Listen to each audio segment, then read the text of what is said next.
नमस्कार दोस्तों। संस्कृत व्याकरण की आज की क्लास के अंदर हम देखेंगे वाच्य परिवर्तन। मित्रों, वाच्य परिवर्तन है, इसको ट्रिक के साथ हम कैसे हैं वो याद रख सकते हैं। चलते हैं दोस्तों। सबसे पहले हम देखते हैं कि वाच्य होता क्या है। बात हम करते हैं कि वाच्य परिवर्तन करना हम सीख रहे हैं, तो वाच्य होता क्या है यह तो पता होना चाहिए ना दोस्तों। किसी भी बात को कहने या प्रकट करने का जो तरीका होता है उसको ही वाच्य कहते हैं। अलग अलग प्रकार से हम अपनी बात को कहते हैं, वही तरीका क्या होता है दोस्तों, वाच्य परिवर्तन होता है दोस्तों। कभी है जो कर्ता प्रधान हम बात कहते हैं, कभी क्रम प्रधान हम बात कहते हैं, कभी भाव प्रधान हम बात कहते हैं, तो ये सभी क्या है दोस्तों, वाच्य ही होते हैं दोस्तों। तो शायद आप सभी है जो वाच्य समझ गए हैं कि वाच्य होता क्या है। किसी भी बात को कहने का तरीका ही वाच्य होता है दोस्तों। अब बात करते हैं हम यहां पर कि वाच्य के प्रकार कितने होते हैं। वाच्य के प्रकार कितने होते हैं मित्रों, वाच्य के 3 प्रकार होते हैं, कृत्रिवाच्य, क्रमवाच्य और भाववाच्य। इन एक को करके हम डिटेल से समझेंगे। और अगर दोस्तों आप ध्यान से इसको देखते रहिए, एक बार देखिए, ध्यान से देखिए और दूसरी बार अपने नोटबुक के अंदर नोट कर लें दोस्तों, जिससे एग्जाम के समय आपका रिवीजन भी हो जाएगा और जिंदगी भर कभी भूलोगे भी नहीं दोस्तों। चलते हैं दोस्तों पहले वाच्य के प्रकार की ओर, कृत्रिवाच्य की ओर दोस्तों। अब दोस्तों आपको जो ट्रिक है, क्या करना है, क्या याद रखना है, वो यहां पर है, इस सारणी के अंदर है दोस्तों। इतना ही आपको याद रखना है दोस्तों। अगर हम कोई वाक्य बनाते हैं तो उसमें एक कर्ता होता है, कर्म होता है, क्रिया होती है। ये तीन चीजें तो आपने पढ़ी ही होगी ना दोस्तों, कर्ता, कर्म और क्रिया ये होती है। बात करते हैं हम कृत्रिवाच्य की, तो कृत्रिवाच्य है दोस्तों, उसके अंदर कर्ता, कर्म और क्रिया। अब यहां पर विभक्ति कौन सी आएगी, जो शब्द रूपों की विभक्ति होती है वो कौन सी विभक्ति आएगी वो लिखी हुई है। कृत्रिवाच्य में कर्ता प्रधान रहेगा। कृत्रिवाच्य नाम क्या है, कृत्रि यानी कर्ता, कर्ता प्रधान रहेगा। जहां पर कर्ता प्रधान रहेगा वहां पर कर्ता के अंदर प्रथमा विभक्ति आएगी। क्या आएगी, प्रथमा विभक्ति। कर्म के अंदर कौन सी विभक्ति आएगी मित्रों, द्वितीय विभक्ति। और जो क्रिया है दोस्तों, ये क्रिया है ना, ये कर्ता के अनुसार चलेगी, मतलब यहां पर भी कौन सी आएगी, प्रथमा। तो शायद आपको याद हो गया होगा, कृत्रिवाच्य मतलब कर्ता प्रधान, कर्ता जहां पर प्रधान वहां पर प्रथमा विभक्ति। तो कर्ता में प्रथमा विभक्ति, और क्रिया जो कर्ता के अनुसार चलेगी तो वहां पर भी कौन सी आएगी, प्रथमा विभक्ति। याद किसकी रखनी है, कर्म की। कर्म में किसी की कौन सी विभक्ति, द्वितीय विभक्ति आएगी दोस्तों। कर्ता प्रथमा, कर्म द्वितीया, क्रिया प्रथमा विभक्ति का प्रयोग इसके अंदर किया जाता है। इतना ही मैटर है दोस्तों। बहुत साथियों के यहां पर मैंने कमेंट पढ़े कि सर वाच्य है ये याद नहीं हो रहे। मित्रों याद होंगे, ये रटना मत, बस इसको समझ लेना, याद हो जाएंगे, इतना विश्वास दिलाता हूं। और इस टॉपिक की नहीं, संपूर्ण संस्कृत की गारंटी लेता हूं कि हर प्रकार का कोई सा भी टॉपिक हो इसी प्रकार आपको यहां पर कंप्लीट करवाया जाएगा दोस्तों। यहां पर आपके सामने एक उदाहरण दिया हुआ है कि राम उद्यान जाता है। राम कहां जाता है, उद्यान जाता है दोस्तों। अब दोस्तों समझो, आराम से समझ लेना, राम क्या है, यहां पे करता है मित्रों, उद्यान क्या है, यहां पे कर्म है मित्रों, जाता क्या है, जाना क्या होती है, क्रिया होती है, तो ये क्या है, क्रिया है दोस्तों। तो राम कर्ता, उद्यान कर्म, जाता क्रिया। अब दोस्तों यहां पर चलिए ऊपर देखिए, राम है आपका कर्ता, तो कौन सी विभक्ति आएगी, प्रथमा। कौन सी आएगी, प्रथमा। तो प्रथमा में राम का क्या बन जाएगा, राम है। अब बात करते हैं कर्म की, तो कर्म में कौन सी विभक्ति आ रही है, द्वितीया। तो उद्यान में द्वितीय विभक्ति राम के अनुसार अगर हम बनाएंगे तो क्या बन जाएगी, उद्यानम। ये देखिए उद्यानम। और जाता है, तो जाता है के अंदर राम के अनुसार यानी कर्ता के अनुसार अगर हम विभक्ति प्रयुक्त करेंगे तो क्या आएगी, प्रथमा विभक्ति एक वचन आएगा, तो गच्छति। ये देखिए गच्छति, जाता यानी गच्छति दोस्तों। राम है उद्यानम गच्छति, बन गया ना दोस्तों।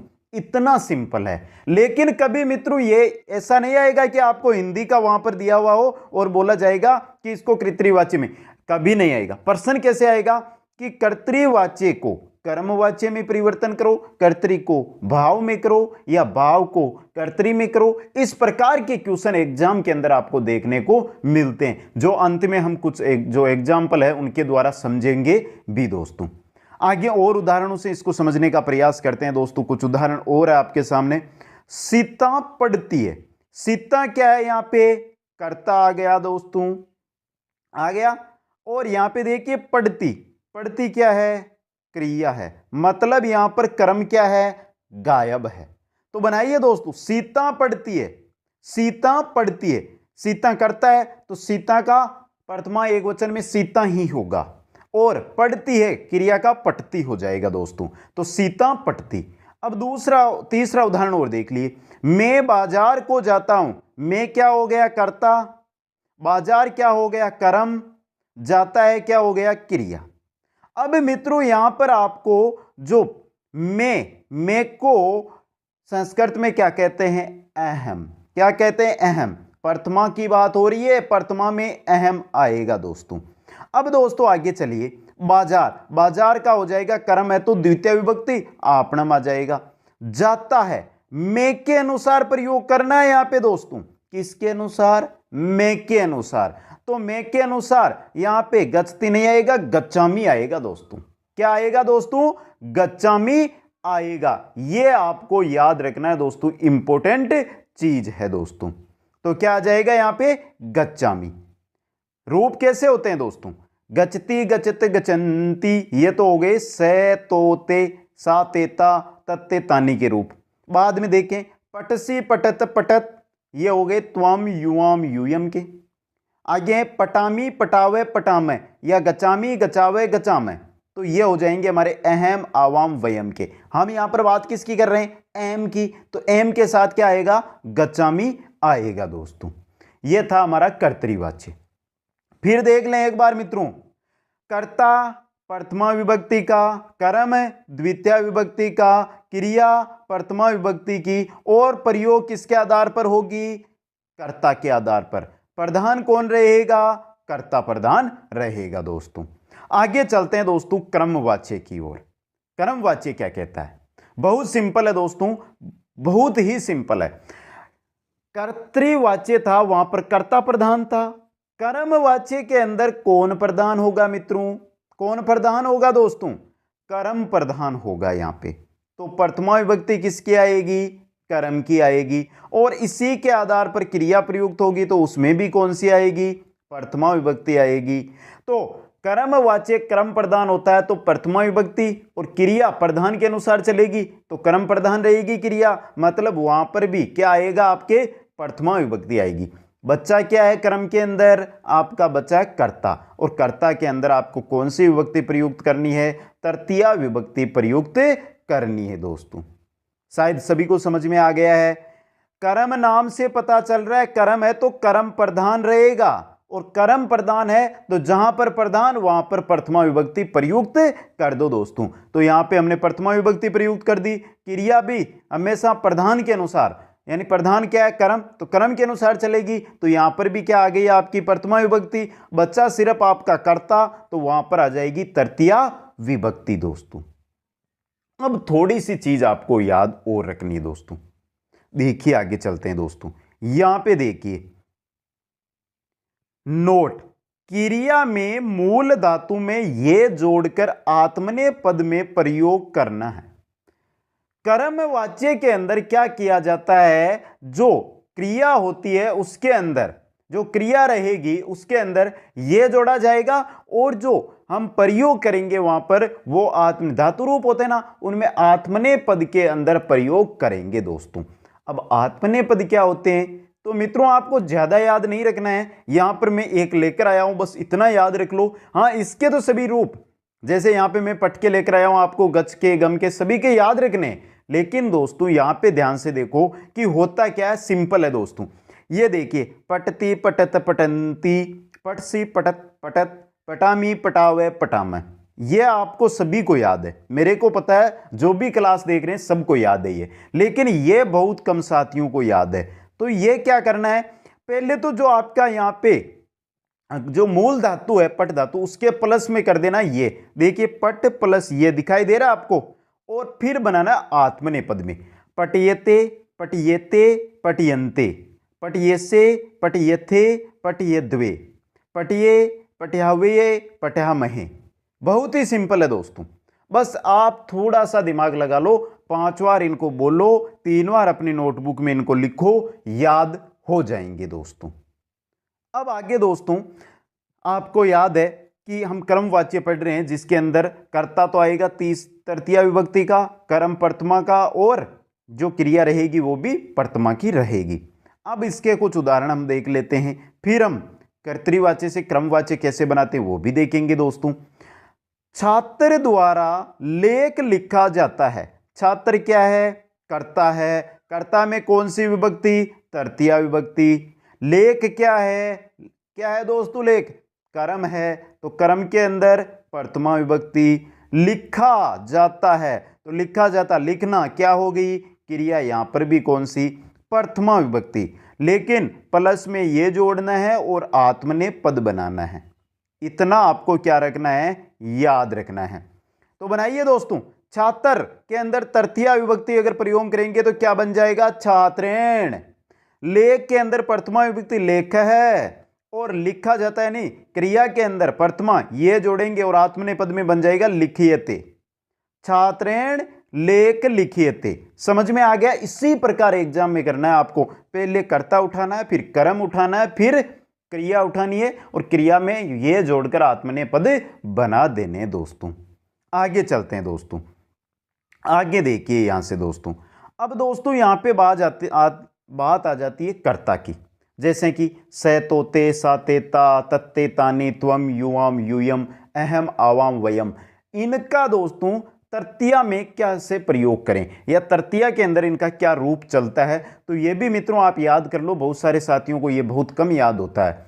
जैसे यहां पे देखिए स तोते ये प्रथमा में, तेन ताभ्यम ते ये हो गए तृतीया में। सा ये तो किसके लिए? पुल्लिंग के लिए। ये किसके लिए आ जाएंगे? सा तेता ये आ जाएंगे आपके स्त्रीलिंग के लिए। तया ताभ्याम ताभी, तया ताभ्याम ताभी स्त्रीलिंग के लिए। तत् ते तानी ये किसके लिए होते हैं? नपुंसक लिंग के लिए होते हैं मित्रों। तेन ताभ्याम ते, तेन ताभ्याम ते दोस्तों। तो वापस देख लेना, स तोते ये तोते पुल्लिंग के लिए, सा तेता स्त्रीलिंग के लिए, तत्ते तानी नपुंसक लिंग के लिए। तो इसी प्रकार तेन ताभ्याम ते ये तो हो जाएंगे पुल्लिंग के लिए, तया ताभ्याम ताबी ये हो जाएंगे स्त्रीलिंग के लिए, तेन ताभ्याम ते ये हो जाएंगे नपुंसक लिंग के लिए दोस्तों। अब आगे देखिए दोस्तों, तुम और मैं ये बच गए, तुम दोनों, तुम सब। देखिए त्वम युवाम यूयम तव्या युवाभ्याम युष्माभि अहम आवाम वयम मया आवाभ्याम अस्माभि। मैं, हम दोनों, हम सब। अहम आवाम वयम मया आवाभ्याम अस्माभि।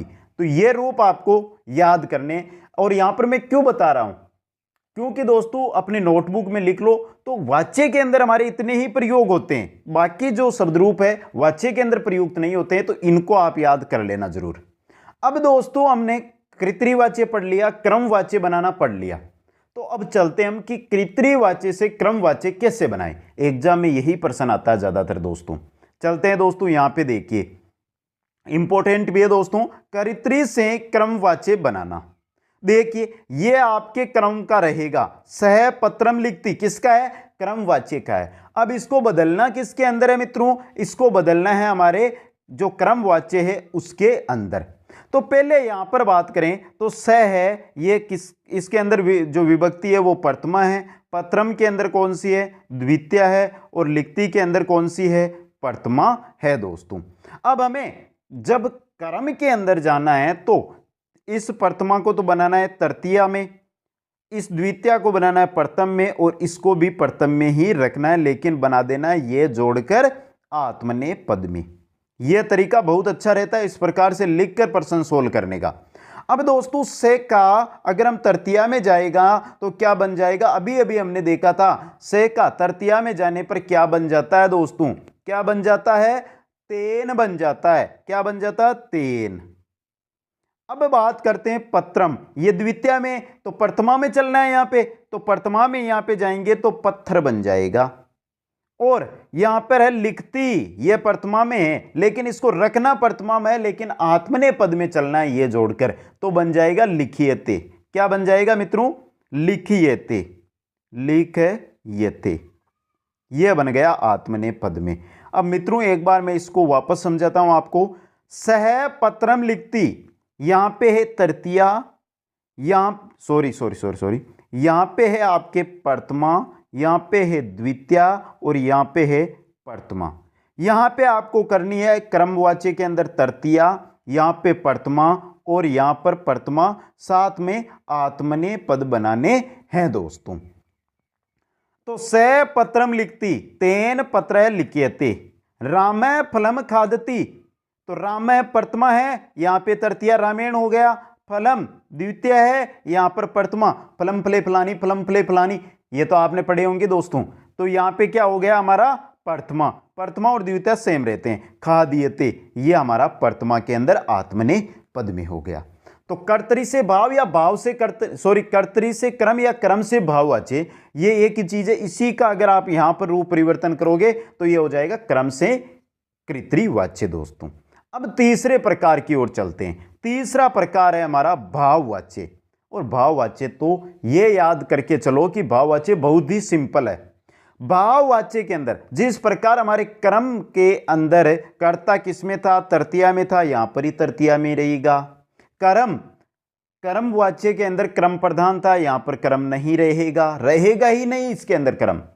और क्रिया दोस्तों यहां पर आपकी प्रथम पुरुष एक वचन और आत्मनेय पद, यानी जैसा का जैसा हमने पहले प्रयोग किया था वैसा का वैसा यहां पर प्रयोग होने वाला है दोस्तों। जैसा हमने बस आत्मनेय पद हमने क्रम में प्रयोग किया तो आत्मनेय पद चलेगा, प्रथम पुरुष और एक वचन में यहां पर क्रिया रहेगी। हमेशा कैसा भी वाक्य हो आपको प्रथम पुरुष एक वचन के अंदर क्रिया रखनी है। जैसे सह पठती, वह पढ़ता है। अब इसका हम अगर भाववाच्य में बनाएं तो सह को तृतीया में ले जाते हैं तो क्या बन जाता है? तेन। पठती को अगर हम प्रथम पुरुष एक वचन के अंदर आत्मनेय पद में ले जाते हैं तो पठियते बनता है दोस्तों। अब आगे देखते हैं दोस्तों कि कर्तृवाच्य से भाववाच्य कैसे बनाएं। कर्तृवाच्य से भाववाच्य कैसे बनाएं? कर्म से भाव तो बनाना बहुत ही सिंपल है। करना क्या है? कर्म को हटा देना बीच में से, कर्ता और क्रिया रखनी है। क्रिया को एक वचन के अंदर आपको प्रथमा एक वचन में प्रयुक्त करना है। तो कर्म से भाव के बहुत कम पूछे जाते हैं, या तो कर्तरी से कर्म या कर्तरी से भाववाच्य पूछा जाता है दोस्तों। कर्तृवाच्य से भाववाच्य बनाना। बालक है क्रीडति, बालक खेलते हैं, तो बालक करता है तृतीया, यहां पर यह प्रथमा में है, इसको तृतीया में हमको लेकर जाना है तो बालकेन हो जाएगा। क्रीडति, इसका अगर हम आत्मनेय पद में प्रयोग करेंगे तो क्रीडियते बन जाएगा। कन्या हस्ती, हसंती, कन्या हस्ती है, मतलब कन्या प्रथमा में है, इसको तृतीया में ले जाएंगे तो बन जाएगा कन्या भी। यहां पर हसंती आ रहा है दोस्तों, मतलब आपका प्रथम का तृतीय रूप प्रयुक्त हो रहा है। कन्या भी क्या आ जाएगा? कन्या भी, बहुवचन का रूप आ रहा है। कन्या हसंती, कन्या भी हसीयते। हसीयते किसका है? आपके आत्मनेय पद का रूप है दोस्तों। तो शायद आपको तीनों वाच्य अच्छी तरह समझ में आ गए होंगे। अब कुछ उदाहरण है, उनके द्वारा भी आप अपनी जानकारी है वो कंप्लीट कर लें। पहला उदाहरण आपकी स्क्रीन पे है मित्रों, देखिए। पर्सन सह गच्छति, वाक्य से वाच्य परिवर्तनम कुरुत। वहां पर वाक्य दिया है सह गच्छति, इसका वाच्य परिवर्तन आपको यहां पर करना है दोस्तों। क्या होगा? से गम्यते, सा गच्छति, तेन गम्यते, मया गम्यते। अब दोस्तों ये सह गच्छति मतलब ये स यहां पर कर्ता आपके किसका आ रहा है? प्रथमा विभक्ति का, मतलब ये कर्तृवाच्य है। अब इसको आपको बदलना किस में है? चाहे भाव में बदलो या क्रम में बदलो, लेकिन याद रखो से का तृतीया में अगर हम प्रयोग करेंगे तृतीया विभक्ति में तो क्या बनेगा? तेन बनेगा। क्या बनेगा? तेन बनेगा। और गच्छति है, इसको अगर आत्मनेय पद में हम ले जाएंगे तो क्या बन जाएगा? गम्यते बन जाएगा। तो सही हो जाएगा स ऑप्शन आपका यहां पर दोस्तों। नेक्स्ट क्वेश्चन में चलते हैं। यह बहुत एग्जामों में आया हुआ क्वेश्चन है दोस्तों। 4 टेट एग्जामों के अंदर, सीटेट एग्जाम और रीट बराबर ये क्वेश्चन आ चुका है दोस्तों। कर्तृवाच्य क्रिया बहुती, कर्तृवाच्य में क्रिया होती है कर्तृ अनुसारिणी, कर्मानुसारिणी, विशेषणानुसारिणी या सर्वे। कर्तृवाच्य के अंदर क्रिया तो कर्तृ कर्ता प्रधान रहेगा और उसी के अनुसार क्रिया आएगी। तो किसके अनुसार? कर्ता के अनुसार, यानी कर्तृ के अनुसार ही वहां पर क्रिया, कर्ता अनुसारेण क्रिया। ए ऑप्शन सही रहेगा। और चलते हैं दोस्तों नेक्स्ट क्वेश्चन की ओर। बहुत अच्छा क्वेश्चन है। तया ऊंचे हसीयते, तया ऊंचे हसीयते। पहली बात, यह दोस्तों वाक्य है जो हमारे तया आ रहा है, मतलब यह हमारे जो कर्तृवाच्य है उसका तो है नहीं। बच्चे कौन? कर्म और भाव। बताना है कौन का है, किसका वाक्य है तीनों वाच्यों में से। कर्तृ तो हट गया, बच्चा है कर्म और भाव। अब यहां पर देखिए कर्म है क्या इसके अंदर? मित्रों कर्म नहीं है इसके अंदर, कर्म इसके अंदर हमको नहीं दिखाई दे रहा है। मतलब ये किसका वाक्य है मित्रों? भाव वाच्य का ये वाक्य है दोस्तों। स ऑप्शन आपका यहां पे सही रहेगा। मित्रों अब एक बार कमेंट करके बता दो कि वाच्य आपको कैसे लगे।